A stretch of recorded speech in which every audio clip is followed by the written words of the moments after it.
Hello, everybody. Welcome to another episode in a series that I started about a month ago, and I thought about changing it up, but realized that that would just simply be impractical for the scale of the channel at the moment.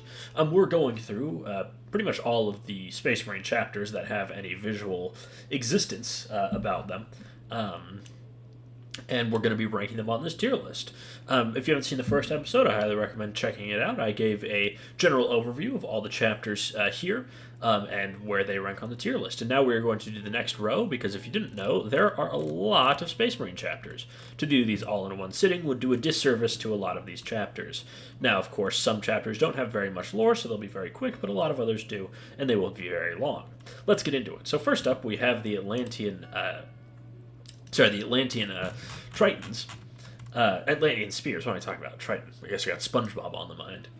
So the Atlantean Spears are, interestingly, a Blood Angel successor chapter of I believe they're a fleet-based chapter, though I don't know if that's ever been confirmed.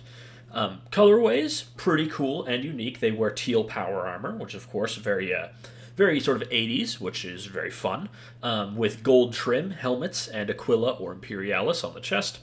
And then, of course, their iconography for squads and company markings are just standard in black, as you can see here with the trident chapter icon.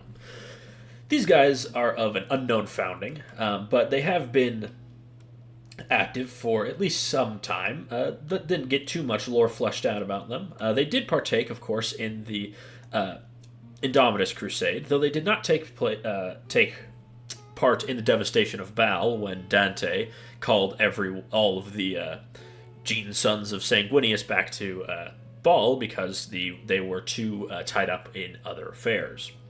There isn't the most about these guys, but I think just on their looks alone, they're carried pretty hard. They do have an interesting use with their chapter iconography. I quite like it. I think it's very unique. But that's pretty much all there is to go on. And with that, I think drip-wise does carry them up to at least a low B tier, just because I think they look very unique and cool. Next up, we have a second founding Ultramarine successor chapter, the Aurora chapter. Rather basic name, but these guys are pretty interesting. They have a huge favorance towards armored vehicles. They maintain a huge amount of land raiders and other battle tanks, more so than almost any other chapter of the Space Marines, which makes sense. The company they were in the Great Crusade did the same thing. In terms of colors, it's alright. Not my favorite. It's just kind of a foresty green with black trim and the Aurora symbol on the shoulder pad, along with a gold Aquila or Imperialis. I think they are pretty cool. They do have some interesting beef with the Emperor's Spears, where they couldn't decide who deserved the glory of victory. The Ultramarines sided with their successors, the Aurora chapter, but this has led to a long-held distaste between the two chapters, to the point where every 10 standard years, a cruiser from the Emperor's Spear will show up in low orbit on the homeworld of the Aurora chapter, filled with seawater and disgusting sea creatures that can't even be used for food, with a note saying, "Form your beloved cousins, the Emperor's Spears." I always like little fun sort of conflicts between chapters, forever minor they may be. I think that overall, though, they've, of course, taken place in a lot of battles, just because they've been around for so long. They fought in the Siege of Chthoniya back during the Horus Heresy as the fourth chapter of the Ultramarines, also known as the Aurorans, who then became the Aurora chapter when the legions were split up by Guilliman. Though I think drip-wise, nothing too special, just kind of plain green. I always appreciate armored assaults with land raiders, predators, whatever it may be. But I think that overall they're probably sort of a C tier. They're not a favorite of mine, and their drip is not very good in my opinion. Next up, we have the Avenging Sons, which are from the 19th founding. Yet another Ultramarine successor, perhaps unsurprising. Guilliman's other name is the Avenging Son, after all. In terms of drip-wise, I'm going to stop saying that. I feel so old. In terms of colorways, I think they're very boring. They're effectively just 4th Company Ultramarines, but with a different badge. It's just blue or azure armor with green trim, and of course their white chapter badges. They're very similar to the just standard Ultramarines look, and it's a little boring. They have a horrible history.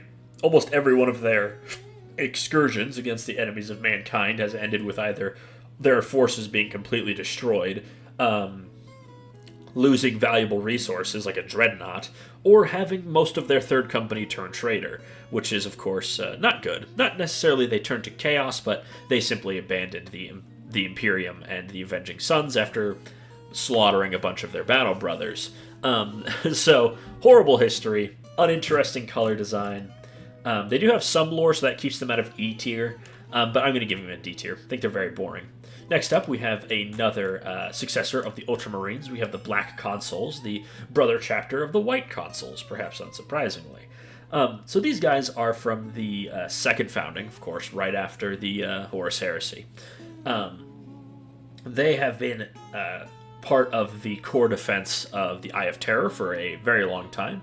They were labeled in the right after the Horus Heresy as being one of the 20 chapters that will always stand vigil over the Eye of Terror.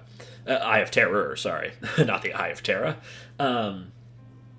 They are known to be extremely brutal, especially by the Ultramarine standards, as they are just very vehement in their destruction of enemies. And I know it's strange to say unusually xenophobic, but the Black Consuls take it to a new level, something not uncommon amongst the second founding chapters of the Space Marines. But these guys just take it to an obscene level, of course. They just have an uncontrolled, like even to the point where they won't even work temporarily with other Xenos for the betterment of humanity. They can't even put it aside for that. They are very hardy. They're very resilient to enemies attacking them, which I know is standard for Space Marines, but them to an extreme amount. To the point that when this chapter was reduced to only probably about 100 or so battle brothers after their homeworld, their main fleet was blown up by Drukhari saboteurs. And then they also had part of their continent on the planet that they took up residence on get exploded. So, unluckily, most of the Black Consuls were wiped out. The only known survivors were the ones on the other side of the galaxy in like the Jericho Reach or at Ultramar. And they are still known to be there. The few survivors did round up and say, we need to find out what happened. They dispatched a battle brother to go find out what happened. But they never really heard back from them, so they just went back to fighting the enemies of mankind, knowing that they're probably the last of their chapter. So, of course, that's very metal. Of course, when Rabute woke up from his 6,000-year-long nap or whatever it was, he did help in restoring the chapter to its former glory with the advent of Primaris Space Marines, which is fairly standard. That happened to most of the depleted chapters. And now they just are serving mostly as what they were designed for, to be protectors of the core of the Imperium. In terms of colorways, pretty classic. Black and gold is a winning combination, and they use green eye lenses, which I'm always partial towards. I do think that these guys are pretty cool. They're very metal. I always like the determined, even when they're on the ropes kind of Space Marines, and that's true for the Space Marines of this chapter. In the far reaches of the galaxy, they're known to just swing in wherever humanity needs help and do their best to help despite their rapidly depleting numbers. I think the Black Consuls, though, very cool. Not the most interesting colorways, but definitely very good. Black and gold, you can't go wrong with black and gold. Next up, we have a cursed founding chapter, the Black Dragons of Salamander's heritage. Founded, of course, during the Cursed Founding in the 36th millennium, right before the Age of Apostasy, when Goge Vandire would go a little crazy. So these guys, in terms of colorway, is fairly standard. That's not necessarily a bad thing, though.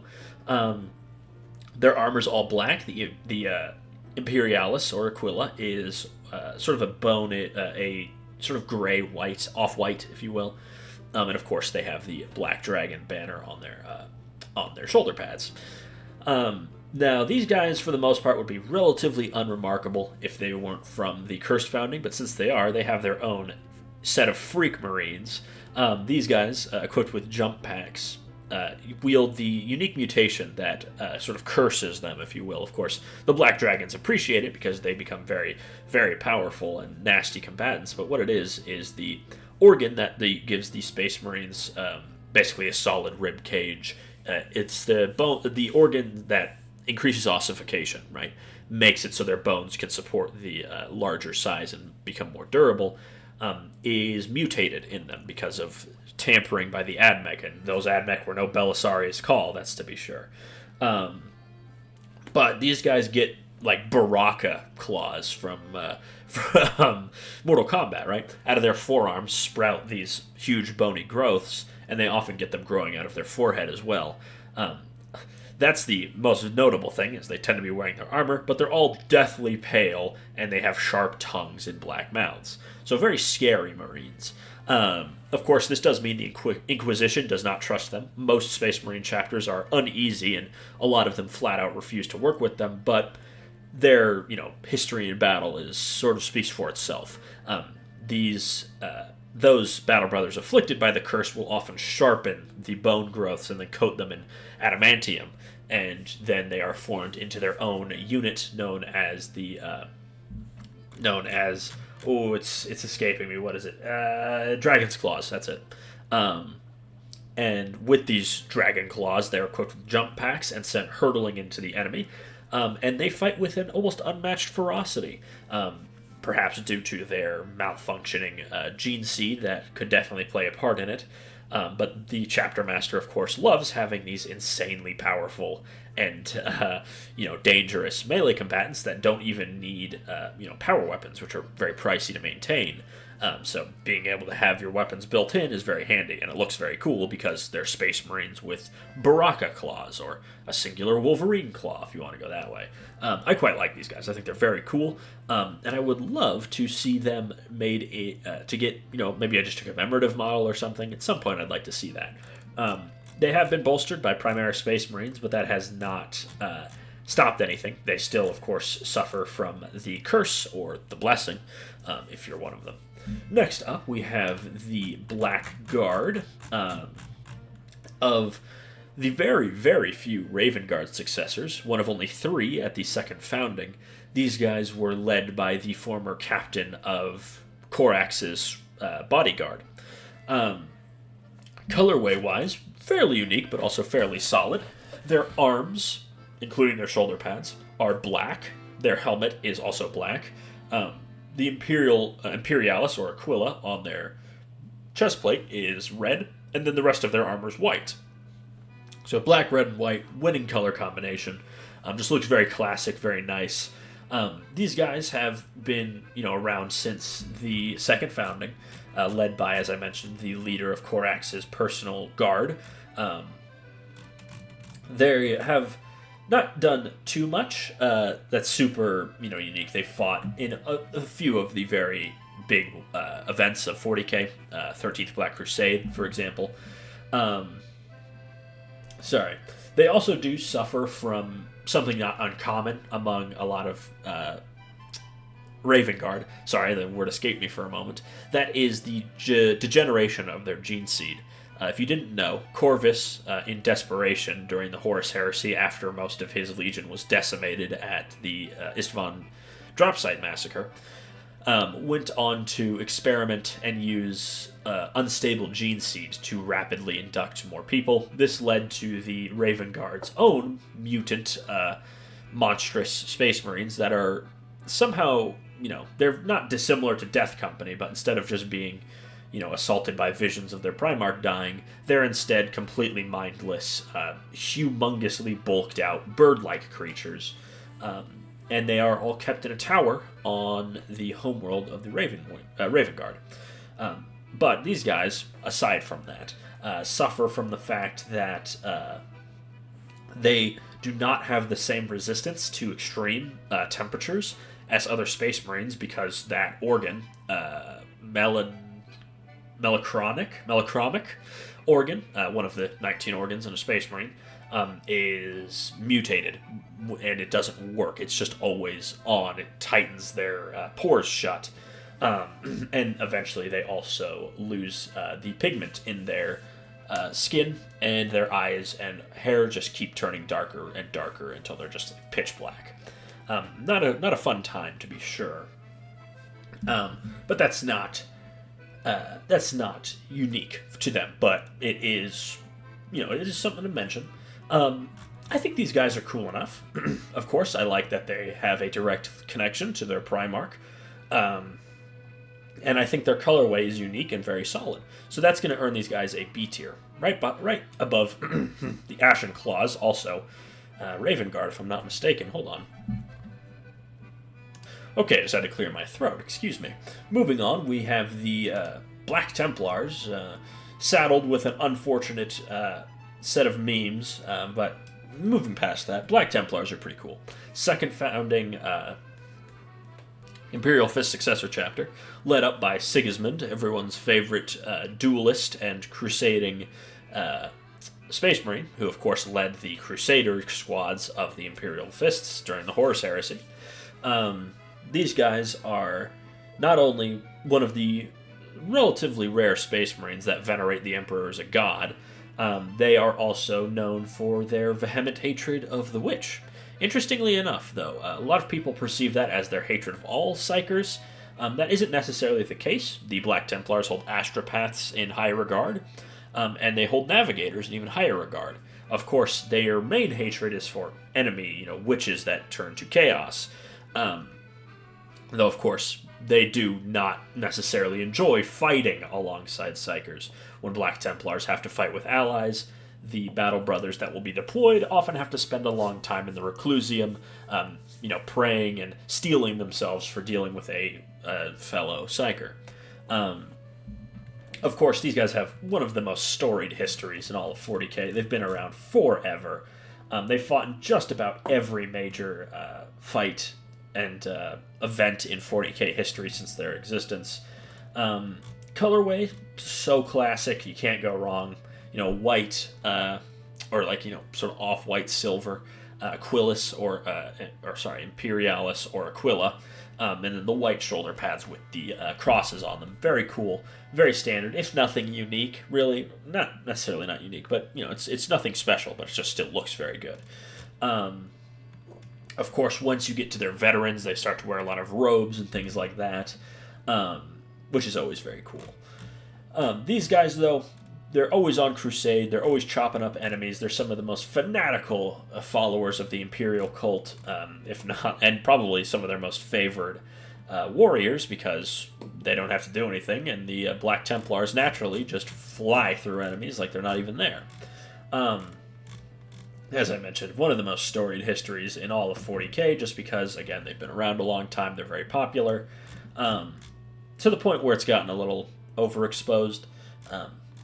There's definitely a lot of Black Templars jokes that are, just getting a little tired.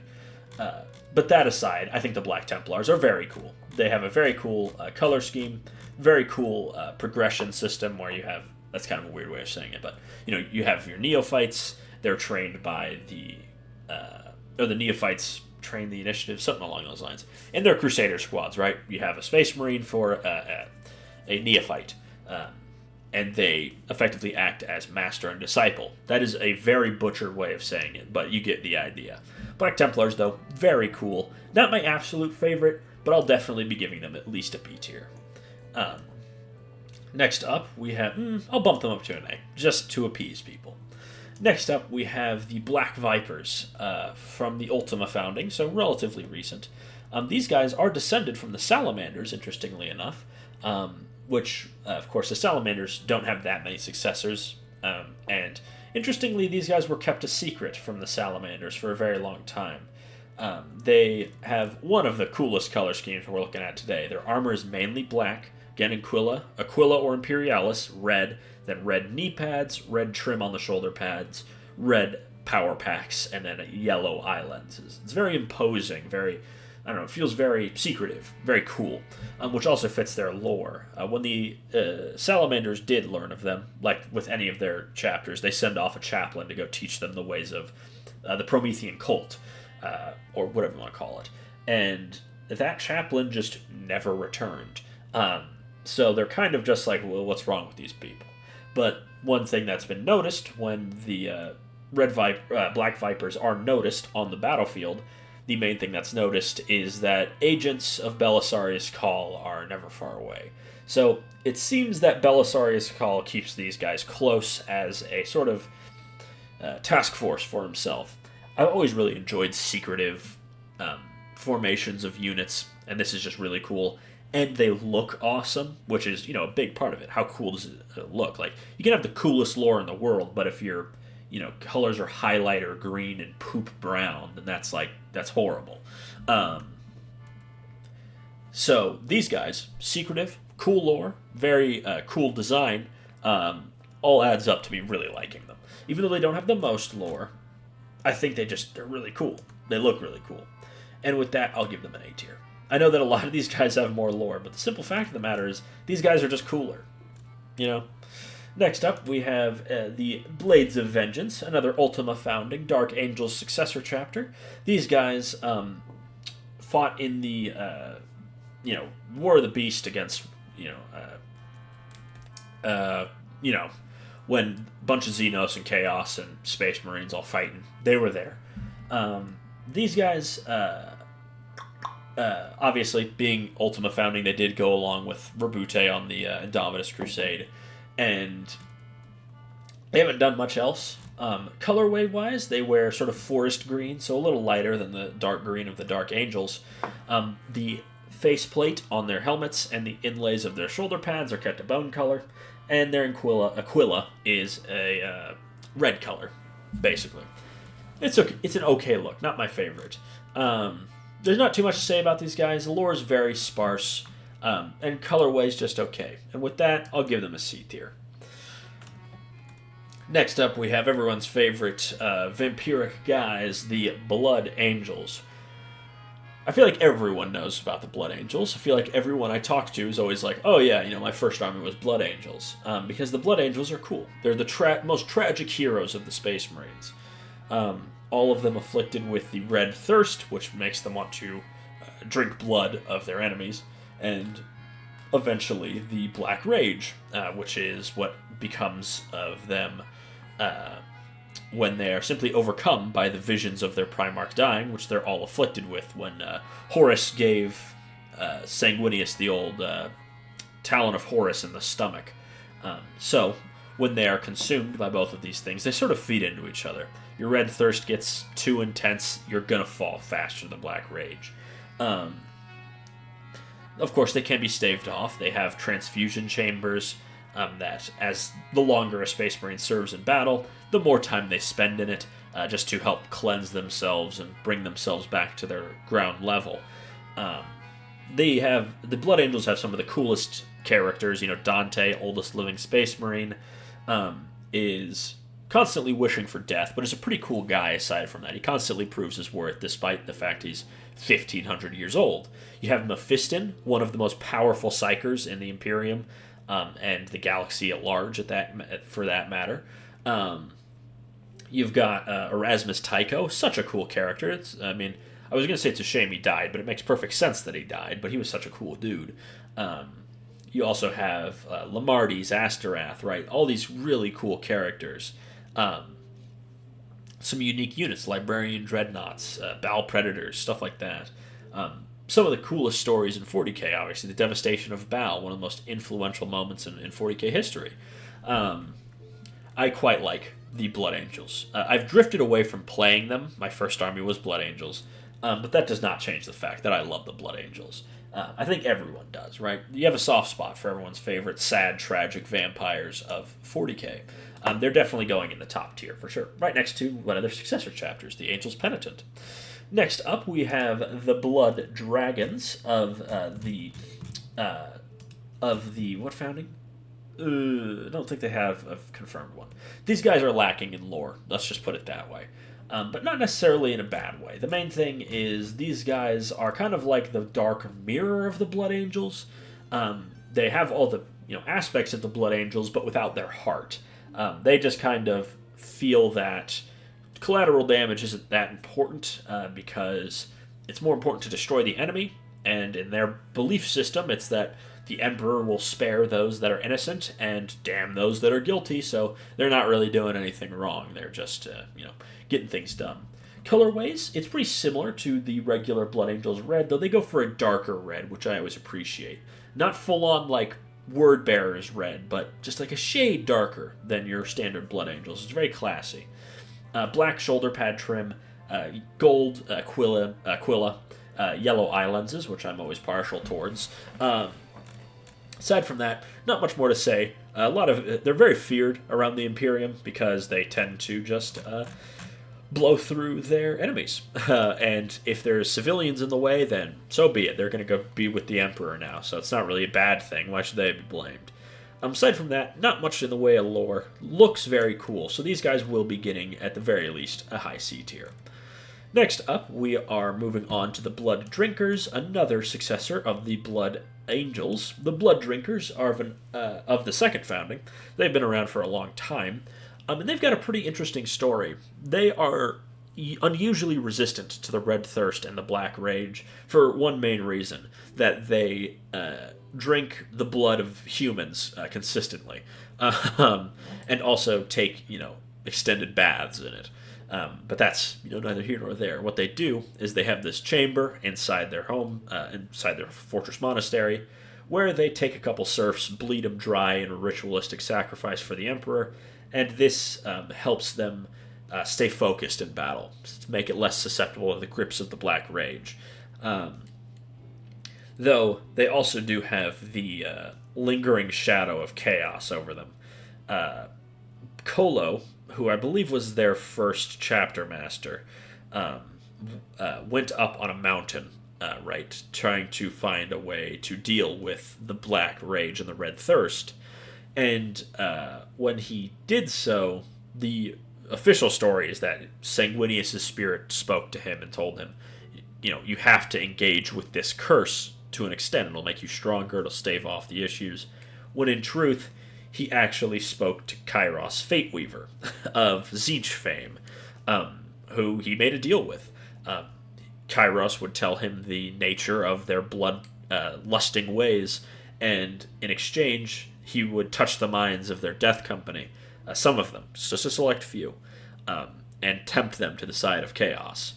Now, of the very few death company they've had, none have given into the whims of chaos, but should they, then the chapter would surely be doomed. This dark secret is only known by the Reclusium. Everyone else just assumes he was speaking to the spirit of Sanguinius, who told him this. I always like that dichotomy, of they're these exemplary warriors of the Emperor, but this shadow looms over them. Just one of those Death Company brothers could say yes and doom their chapter, because the way Kairos works, basically, or did to them, is instead of seeing the visions of Sanguinius dying at the hands of Horus, they would see Holos talking to Kairos Fateweaver. And, of course, being the chief lieutenant of Tzeentch, he's a patient man. Kairos is waiting. He's playing the long game, which makes perfect sense. Colorways is fairly standard. It's just red with some dark gold on the trim and the Aquila. So very similar to your standard Blood Angels. But lore-wise, I think they're very cool. Held back by their uninteresting color scheme. They do have an interesting issue with one of their organs, the mucranoid gland, which is, again, supposed to help them stay safe to certain environmental hazards by closing up the Astartes' pores, basically. It's to make them safer in toxic environments, extremely cold environments. But for these guys, it just doesn't work right, so their skin is constantly closed up, They don't have any sebum, which is an oil very important to your skin, and they don't sweat.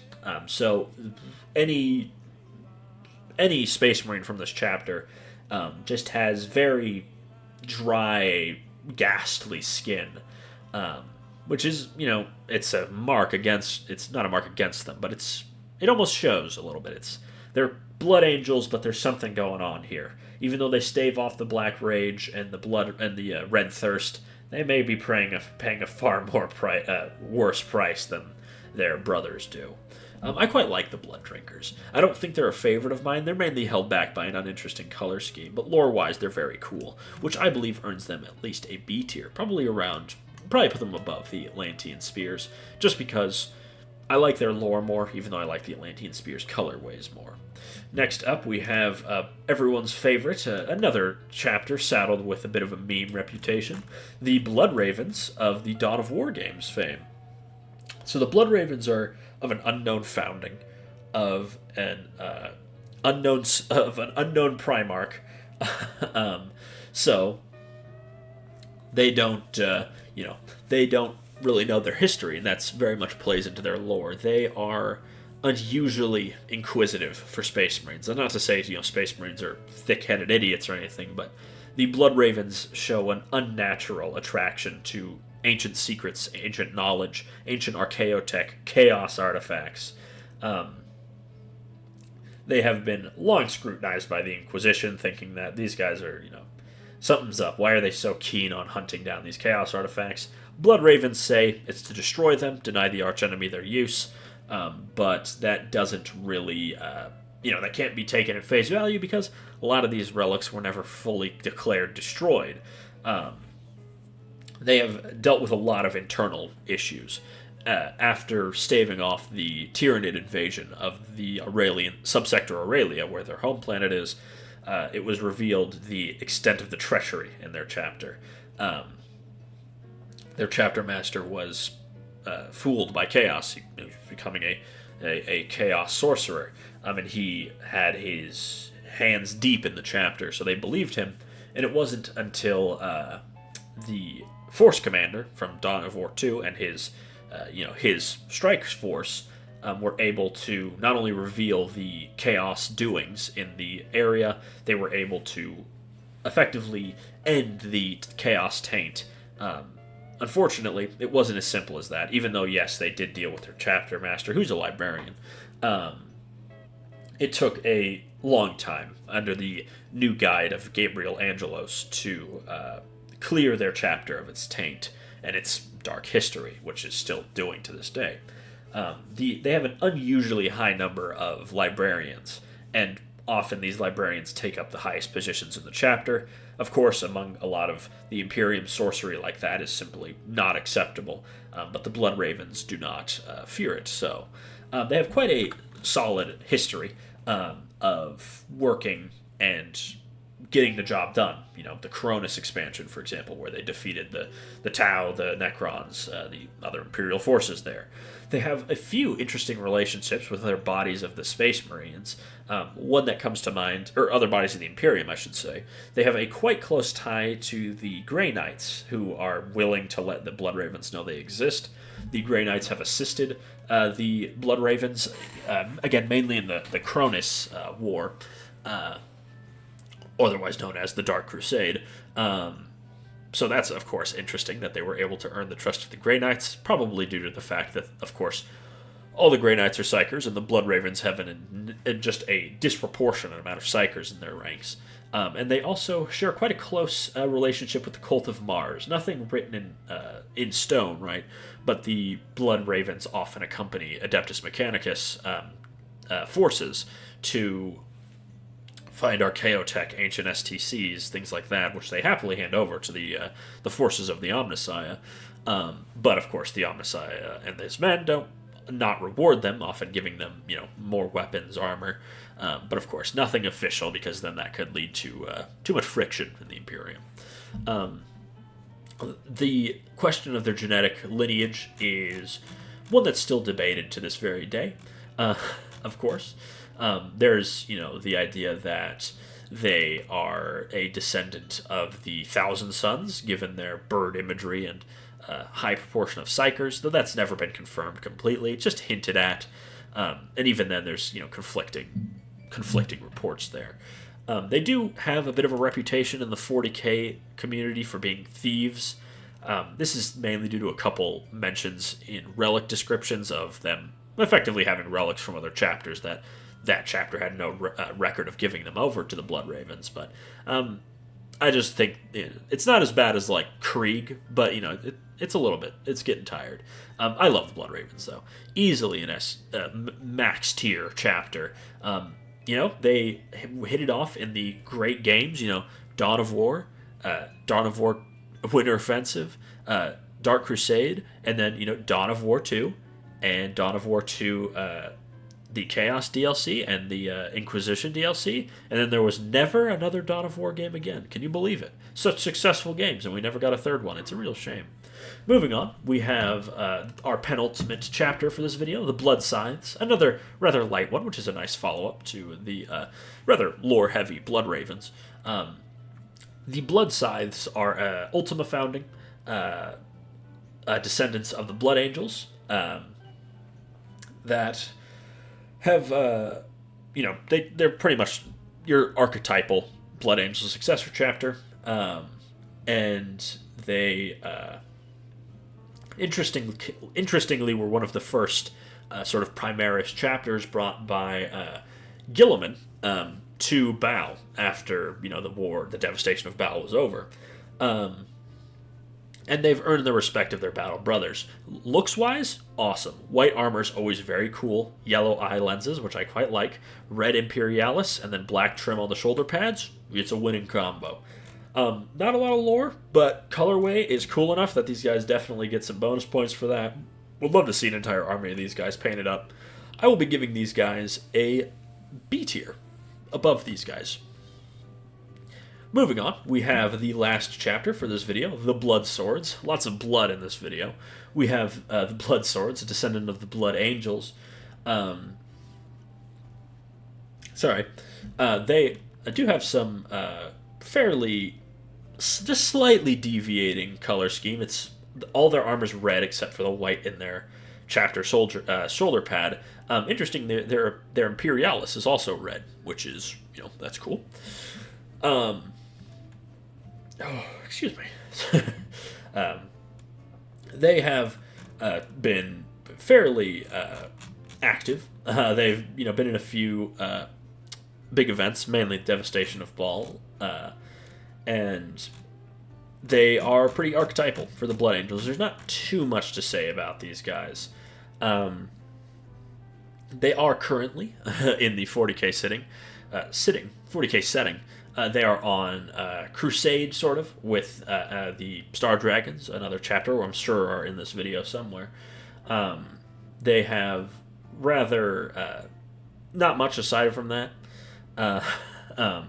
They are, as I mentioned, they are on Penitent Crusade, and they're trying to make up for their what they did as the that earned them the ire of the Imperium.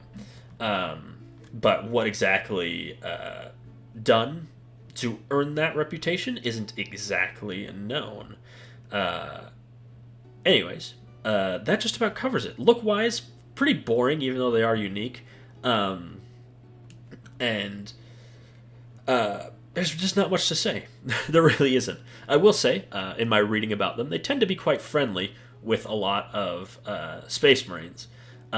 Which isn't the most common. They get along well with just Space Marines of other chapters quite well.